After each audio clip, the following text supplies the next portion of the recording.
Everyone thought he was having fun, but his head was already too full. Remy the raccoon loved busy places, until this one became too busy. The music thumped, balloons squeaked, 3 voices called his name at once. At first Remy laughed, then the sound stacked up, like a jar with the lid screwed tight. "Come play!" someone shouted. Remy froze, his paws fluttered. "I can't," he said, surprising even himself. He slipped into the hallway, where coats hung like sleepy animals, and the noise couldn't follow. A gentle dog from next door patted over. "Quiet spot?" she asked, holding out a cup of water. Remy nodded. The water was cool, plain. When the noise felt smaller, Remy went back, but chose just one game. That night, he didn't remember the loudest song.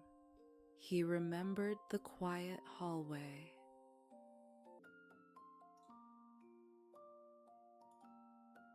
Everyone else was still asleep, but Milo was already awake.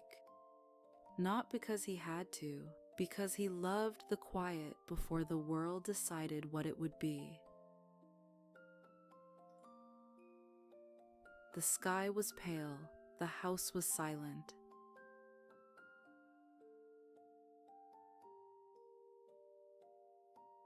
Milo sat on the porch with his tea, listening as birds slowly found their voices.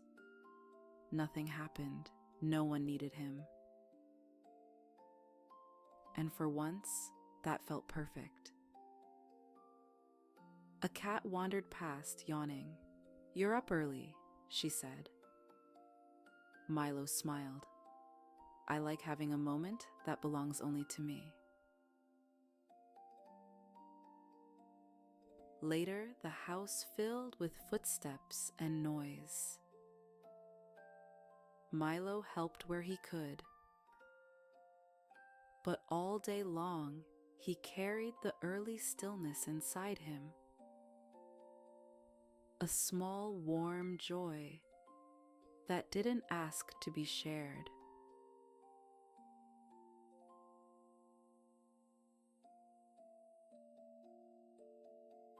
The seal and the long swim back. She swam farther than she meant to. And suddenly, the shore felt very far away. Sella the seal slowed her paddling. The water grew darker, colder. For a moment, she stopped. "I should have turned back sooner," she thought. Instead of rushing, she rolled onto her back and watched the clouds drift quietly above her. The sea didn't move the shore. It was still there. Sella breathed in, then out. One flipper at a time, she turned around and swam home steadily. No panic, no hurry.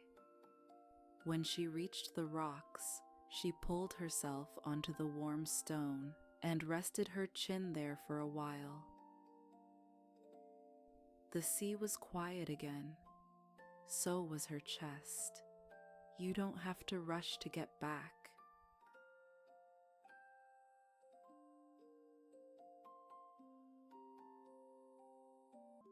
The rooster who didn't want to lead. Everyone was waiting for him, but Rory didn't crow. The light rose anyway. Rory the rooster stood still,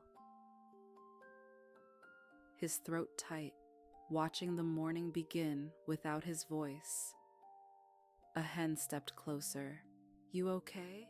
she asked softly. Rory nodded, though he wasn't sure.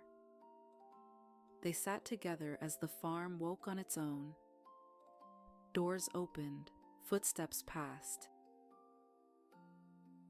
A distant moo floated through the air. No one complained. No one pointed. Later, Rory cleared his throat and crowed once, quietly. It was enough. That morning, Rory learned the day didn't fall apart without him, and somehow that made standing tall feel easier.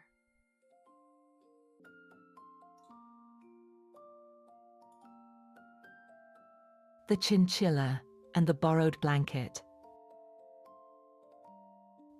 She noticed it the moment she lay down. Her blanket wasn't there.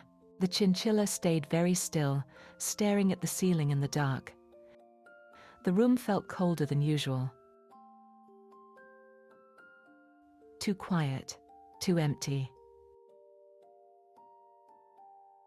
Her cousin had taken the blanket to the other bed. Nina slipped out of her covers and padded across the floor. She tugged gently at the edge, then stopped. Her cousin was already asleep, curled tight, breathing slow and even. Nina sighed and let go. She went back to her bed and pulled her sweater closer around herself. It wasn't the same, but it was enough. In the morning, the blanket returned, warm and familiar, and somehow Nina felt lighter than she expected.